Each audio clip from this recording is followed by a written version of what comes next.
आज की video specifically Maharashtra के प्लान्स और प्रोजेक्ट्स को लेके आने वाली है, जिनमें से टाटा पावर का 100 मेगावाट्स का सोलार प्रोजेक्ट इंक्लूडेड है। मैग्नेटिक महाराष्ट्र 2.0 में होने वाले छोटे बड़े बदलाव और कंपनीज की कुछ नई अपग्रेड डिटेल्स आने वाली है। सोलार पे TERI स्टडी जो हुई है उसके बारे में थोड़ी बहुत डिटेल, और लोनावला में अपग्रेडेड सोलार स्टेशन होने की नई अपडेट्स।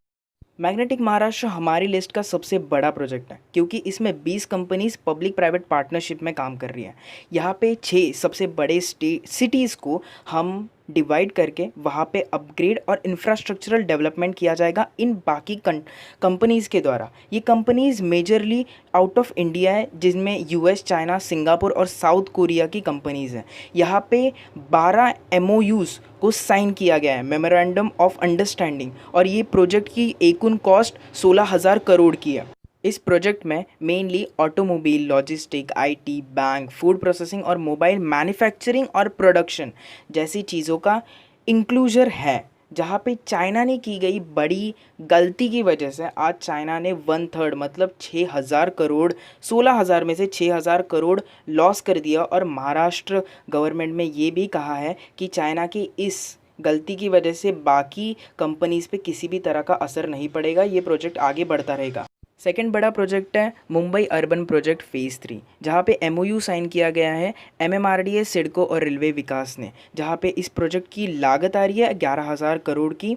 यहाँ पे 3 मेजर डेवलपमेंट है। आयरोली कलवा एलिवेटेड लाइन जो कि 480 करोड़ की ठाणे का भार कम करने के लिए मेजरली बनाई जा रही है। दूसरी पनवेल करजत लाइन जो कि 2,780 करोड़ की है।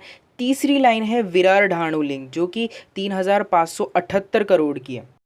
इस डेवलपमेंट से महाराष्ट्र की कनेक्टिविटी और बेहतर होगी।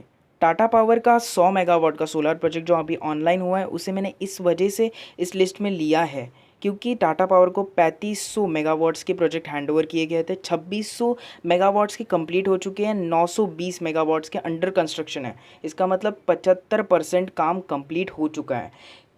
और ये 100 मेगावाट्स के प्रोजेक्ट 240 मिलियन किलो के CO2 हर साल रिड्यूस करेंगे, 240 मिलियन यूनिट की एनर्जी हर साल प्रोड्यूस करेंगे। इससे पता चलता है कि इंडिया की एक कंपनी क्या कुछ नहीं कर सकती, और इनके CEO है प्रवीण सिंघा जी। अगले और एक बड़े प्रोजेक्ट की तरफ जाने से पहले कुछ छोटी मेंशनिंग्स को देख लेते हैं।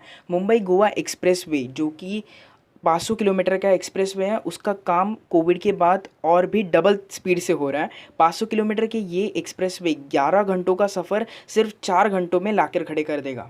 अगला इंडियन रेलवेज़ की एक बहुत बड़ी अचीवमेंट पे है। इंडियन रेलवेज़ में लोनावला और खंडाला, जहाँ पे फॉरेन से और इंडिया से दोनों ही जगह से बहुत बड़े स्तर पे टूरिस्ट घूमने आते हैं इनकी सुंदरता देखने के लिए।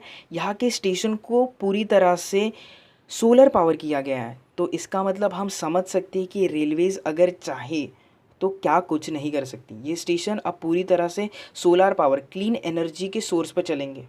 अगला एक मेजर प्रोजेक्ट, सॉरी एक किसी तरह की डेवलपमेंट नहीं है, ये एक स्टडी है जो कि TERI ने पब्लिश किया है महाराष्ट्र को लेकर।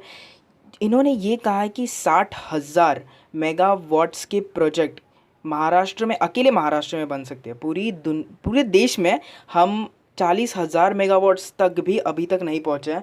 यहाँ पे हम 60,000 मेगावाट सिर्फ महाराष्ट्र के बारे में बात कर रहे हैं। और यहाँ पे FSPV floating solar power project, मतलब जो कि पानी में, तालाब में और कनाल्स में बनाई जा सकती है, बहुत बड़ी डेवलपमेंट है। और मुझे ऐसा क्यों लगता है, क्योंकि अकेले महाराष्ट्र में इतनी कैपेसिटी है, तो सोच के देखिए अगर पूरे भारत का TERI स्टडी सर्वे किया जाए तो हमें कितनी अमाउंट ऑफ एनर्जी सोलर से मिलेगी। और ऐसे माध्यम से जहाँ पे लैंड की ज़रूरत नहीं है, किसी तरह की कोई प्रॉब्लम नहीं है, ऐसे विभाग में हम सोलर प्रोजेक्ट कर रहे हैं ताकि हमारे नेचर को अच्छा ही फ़ायदा हो। ये बहुत बड़ी अचीवमेंट है, थैंक्स टू TERI स्टडी।